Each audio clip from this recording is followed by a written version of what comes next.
Does Wisconsin have a chance to win at Alabama in Tuscaloosa on Saturday? Maybe not, but we have a few slivers of hope. Locked On Big Ten starts right now.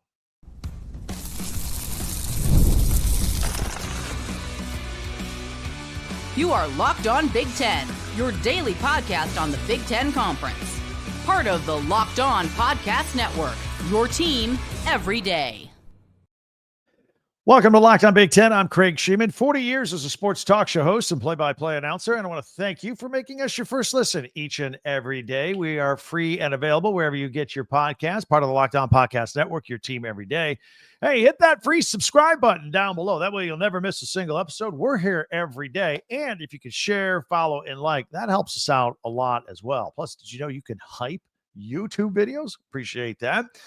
This episode is brought to you by Monarch Money. Take control of your finances with Monarch Money. Use the code LOCKEDONCollege at monarchmoney.com for 50% off your first year.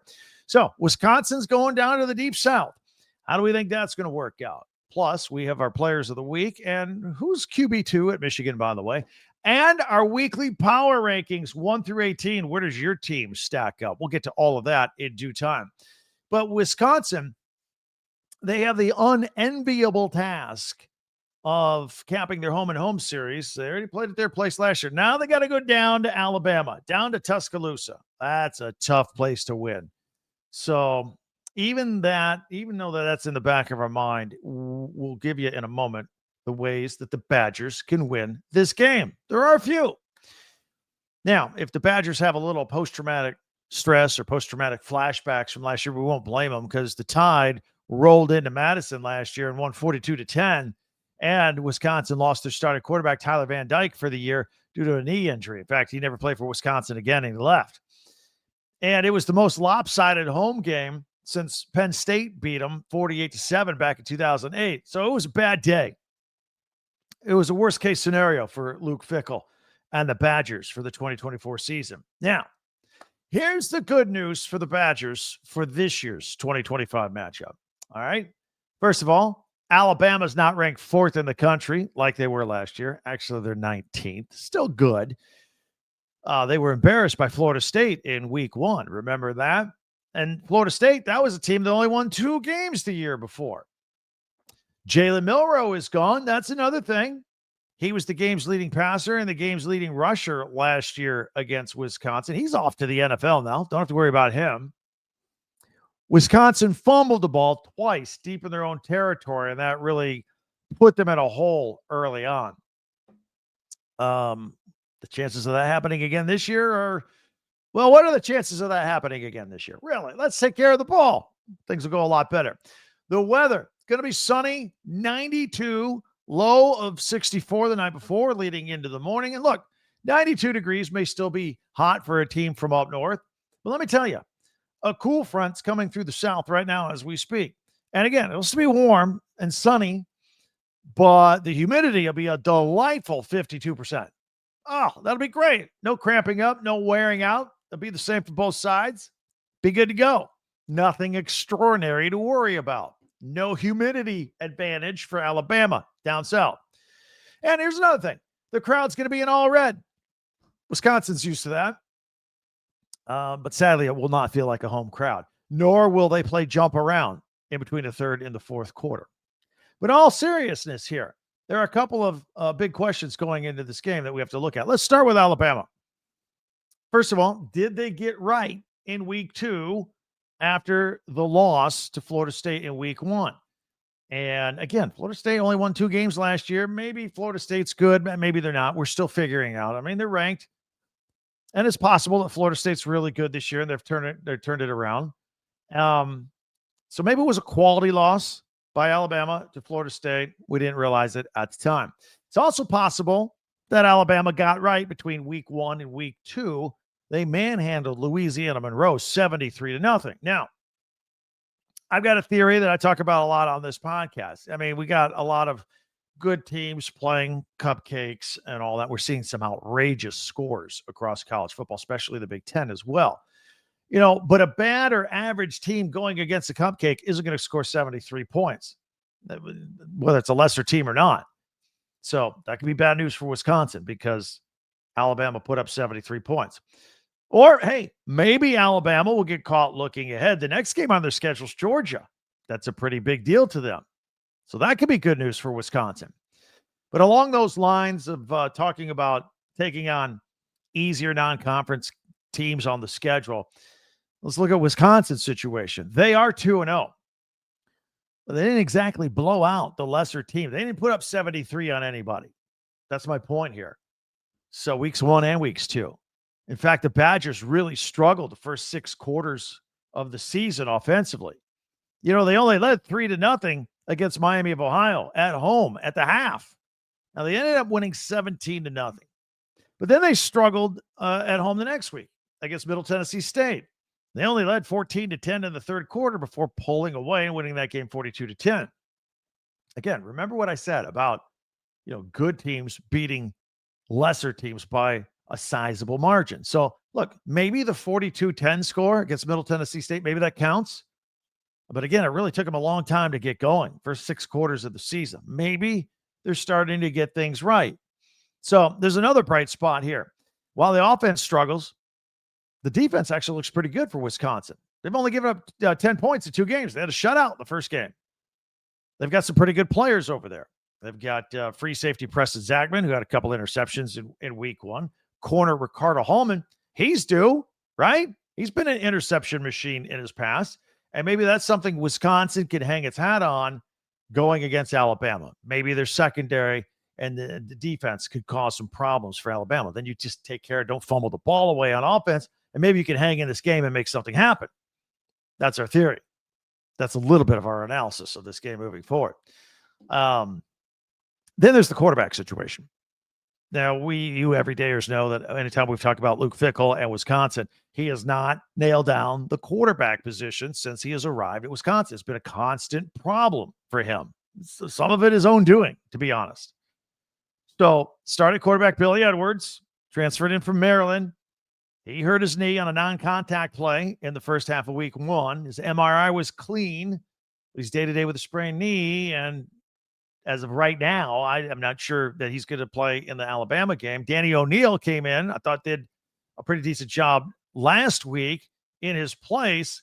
So right now I would lean toward O'Neal getting the start there at Alabama. Haven't heard anything different as of the taping of this podcast right now.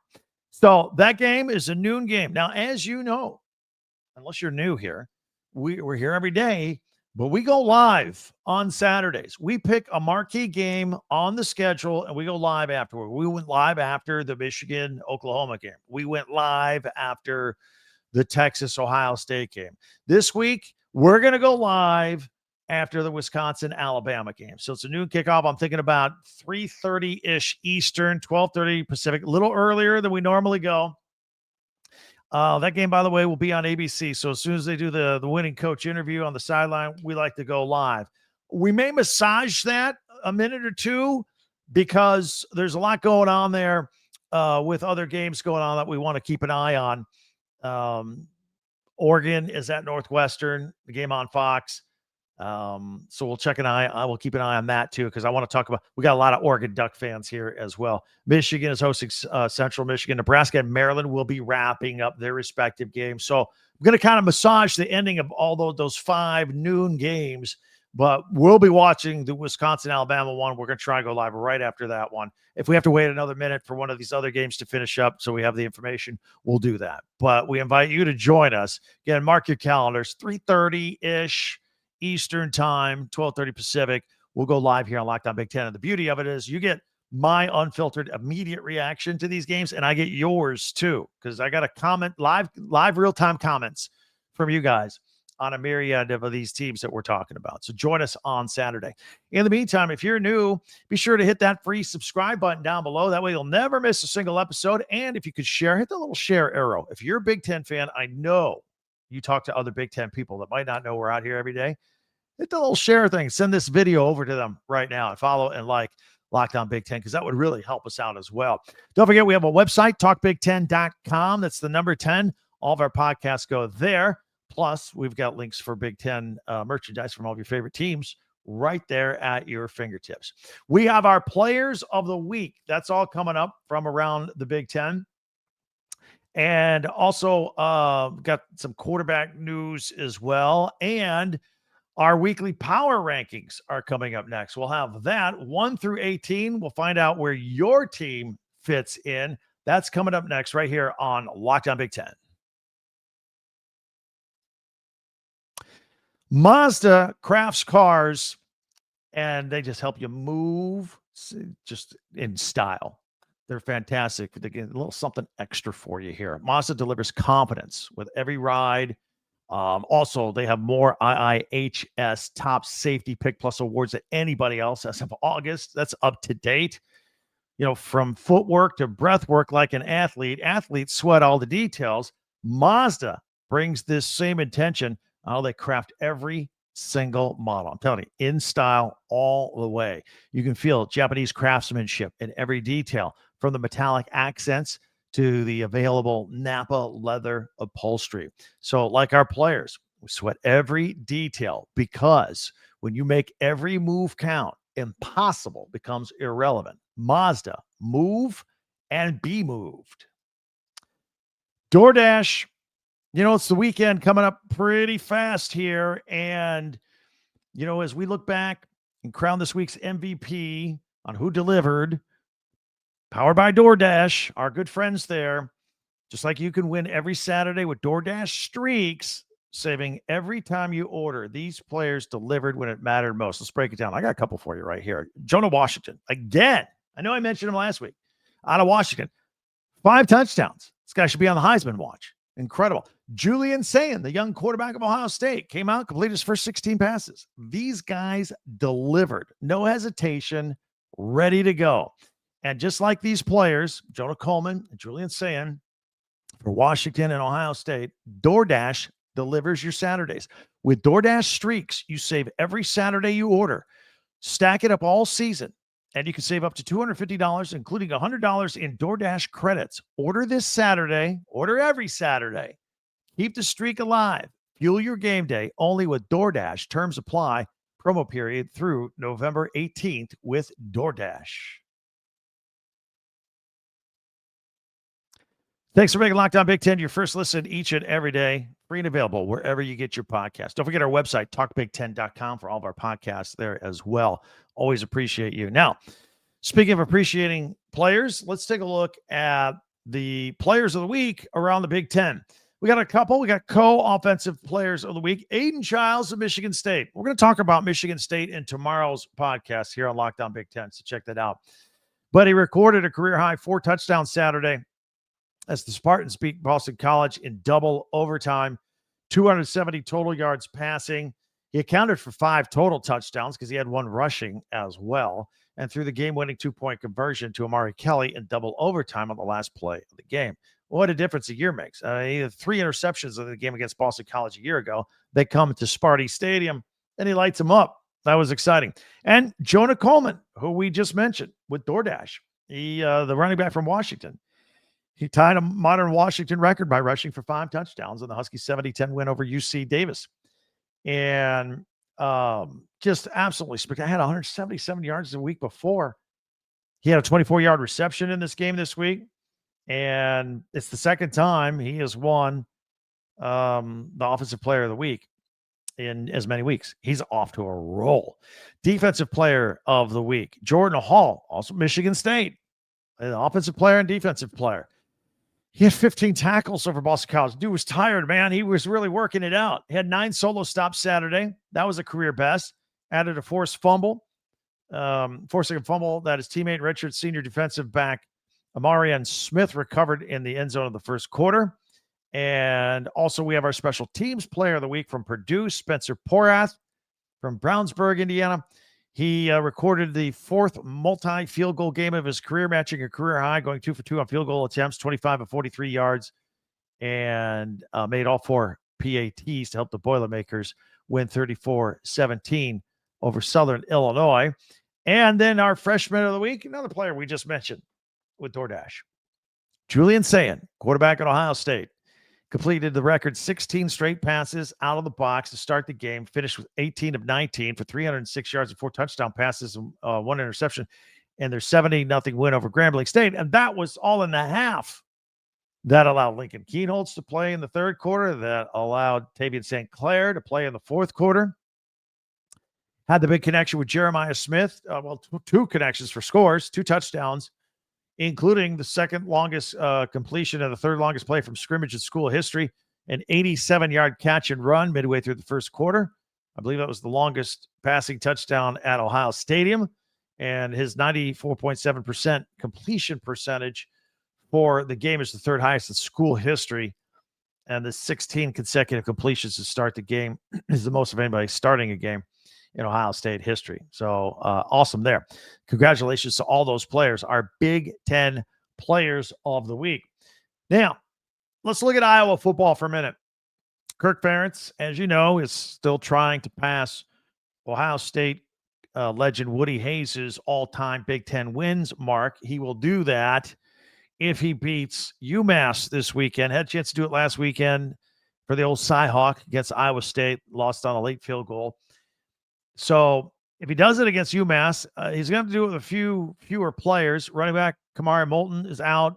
Brevin Dole is out. Wide receivers Jariet Bowie and Reese Vanderzee are out. And now it looks like Addison Ostrenga got the banged up leg this past weekend. That was sad to see. The tight end is out. So they're going to be undermanned a little bit going against UMass this weekend. But again, the next win makes Kirk Ferentz the all-time winningest coach in Big Ten history. That'll be good when he finally gets that mark. Now, a lot of attention has gone to Michigan freshman quarterback Bryce Underwood. So what about Fresno State transfer Mikey Keene? He's the backup, right? He was supposed to come in and back up and mentor and maybe even possibly start while they eased Underwood in. Well, Mikey Keene was hurt, missed spring. Underwood took all the snaps, continued to develop. He's the starter. So what's Keene's role? Where is he? Is he up? Is he injured still? Shrumore talked about it at the press conference this week. He said, look, he's coming along. He's the point where he's participating in practice now. And looks like he's QB2. He's been making all the throws. He's been working with the offense. And he's actually leading the scout team, giving certain looks as well. So he's out there. And should they need him, he'll be available. So there's the deal. By the way, former Michigan backup quarterback Alex Orji. Remember him? He transferred to UNLV, and sadly, his season is already over. He suffered a season-ending hamstring injury in Saturday's game against UCLA. It's going to require surgery. It was on the first carry of the game, too, for him, and received a grade 3 tear, but the hamstring completely ripped off the bone. So he needs surgery there to fix that, and his season is over. And while he did not win the starting job out there after transferring, Dan Mullen, former Florida coach, he's the head coach there. And he says, look, man, Orji was great. His leadership is going to be missed. So sad news about him. All right, if you're new to our podcast, we always have features at the end of our podcast. On Mondays, we come out swinging out of the weekend with my top 10 Big Ten observations from everything we saw. Tuesdays, we do Tuesday tweets. Check us out on Twitter or X at Talk Big Ten. Send me a tweet. If it's pretty good, I'll put it on the Tuesday podcast. Tuesday tweets at the end of every Tuesday podcast. Wednesdays, we power rank stuff. That's what we're about to do. Thursdays, we look ahead to the Big Ten Network, even though we're not affiliated with them. We obviously have the same interests. We look at Big Ten Classics, and we give you their live programming, live football schedules as well. And Fridays, we do our pigskin picks because we are not afraid to go on the record with our opinion, our takes, our picks, all that on Friday's program. But we will have our power rankings of the Big Ten football season thus far from what we've seen, 1 through 18.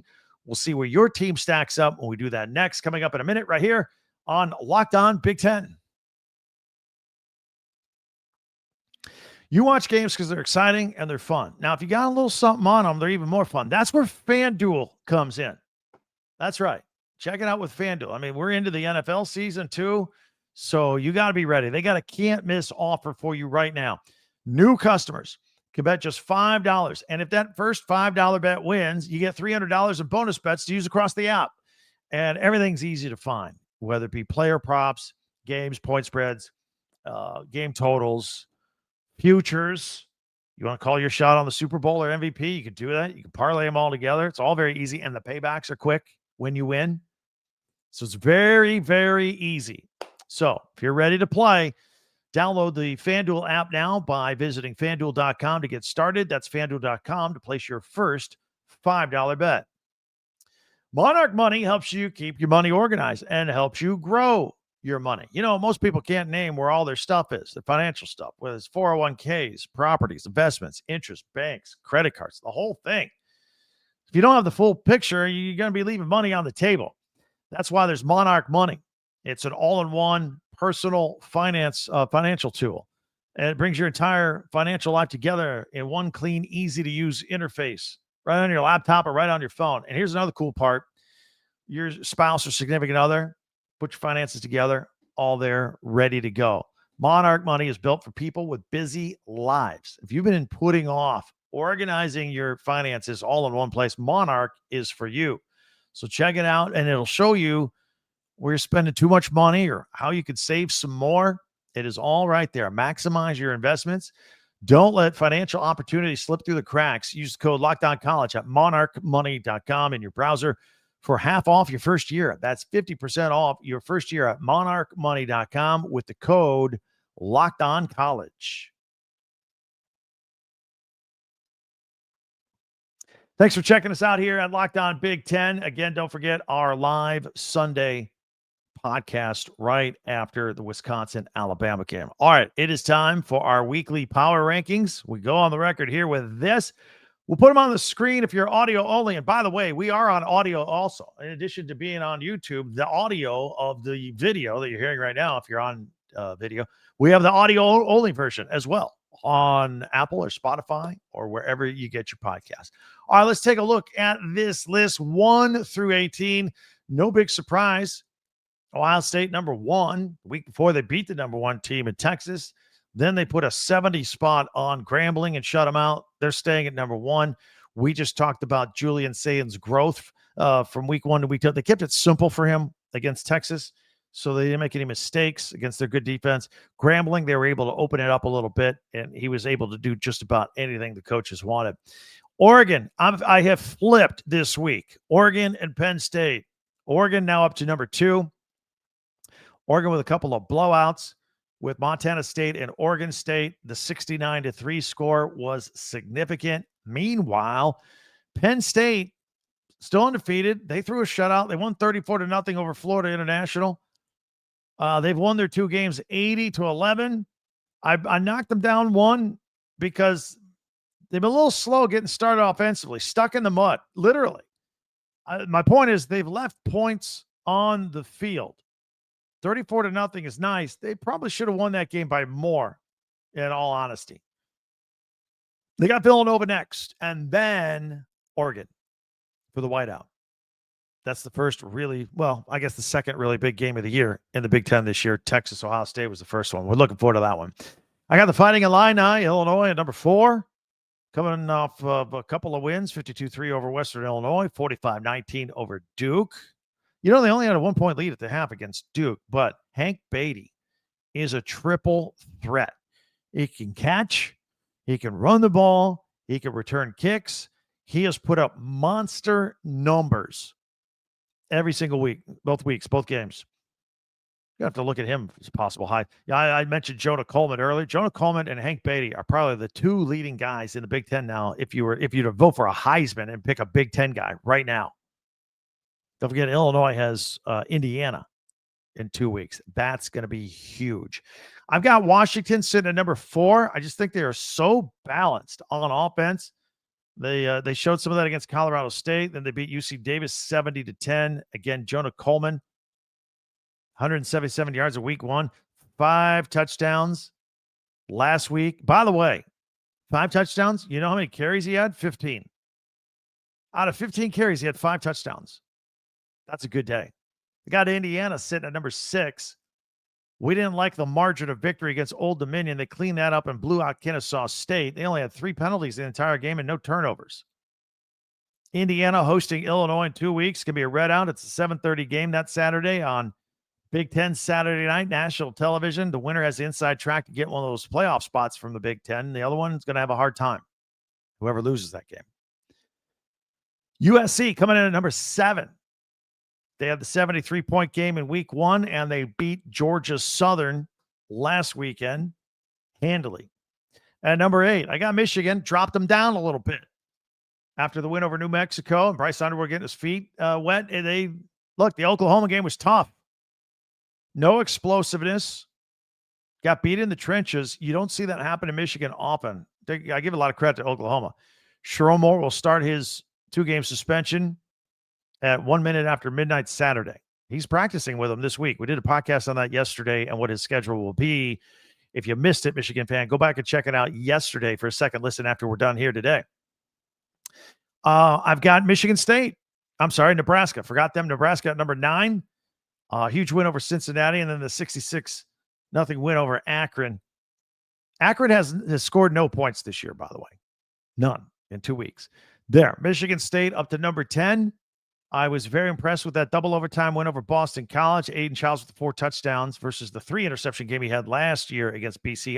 We're gonna talk about Michigan State and where they're at and whether they've turned the corner post Mel Tucker. That's going to be tomorrow's podcast on Locked On Big Ten.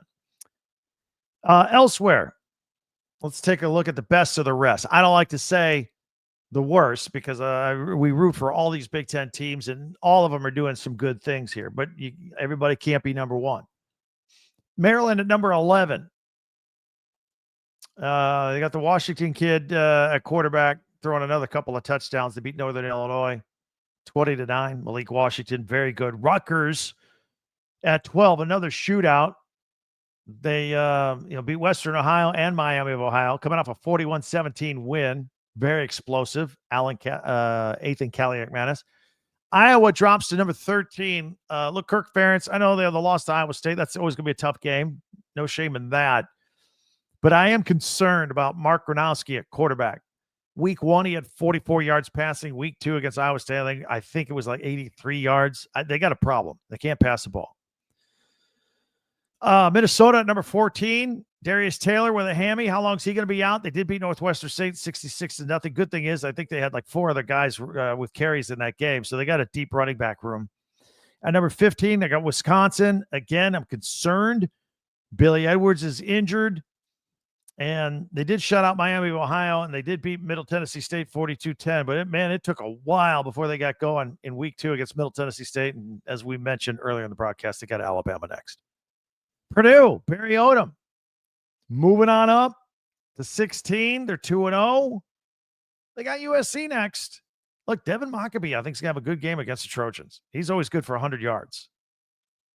We did a podcast on that yesterday, too, if you want to check that out for a second listen. The ways that Purdue can actually beat USC. Northwestern coming in at number 17. Look, nice bounce back by them after that horrendous game at Tulane where they only scored 3 points. Preston Stone had 4 interceptions and no touchdowns. And he bounced back to beat Western Illinois with 3 touchdowns and no interceptions. Nice reversal there. And UCLA, they got some problems. They're having a tough time. They lost again to a non-power 4 team. Or not again, but they lost to a non-power 4 team in UNLV on the road. Now, I will say this for them. They fell down 23-0 in that game. And they lost 30-23. They did come scratching back. They did have a chance at the end. So I'll give them credit for that, UCLA. All right, those are our power rankings this week for week 2. What do you think? Do we get them out of order? Where's your team at? Love to hear from you in the comments section. And we are here every single day. Many ways for you to reach out to us. Don't forget at Twitter, at Talk Big Ten. That's our website too, talkbig10.com. All of our podcasts go there. Links for you to buy Big Ten merchandise if you want for your convenience. Always ask you to hit that subscribe button before you go. That helps us out. And if you could share, follow, and like, that helps us out too. After you're done catching another episode, maybe catching up with the second listen of Locked On Big Ten, I want to tell you about, for all you college football fans, and if you're watching this, you're a college football fan, Locked On and Fire TV present the College Football Kickoff, your ultimate college football weekly preview. Drake Toll from Locked On Big 12 leads it. Gary Patterson, former AP Coach of the Year, Jesse Holley, and all of our Locked On experts are on there. College football preview only Locked On can do. Catch College Football Kickoff every Thursday throughout the season only on Fire TV. That will do it for us. We're motoring through another weekend, close to another weekend. I'll see you tomorrow. Thanks for joining us today. For Locked On Big Ten, I'm Craig Sheeman.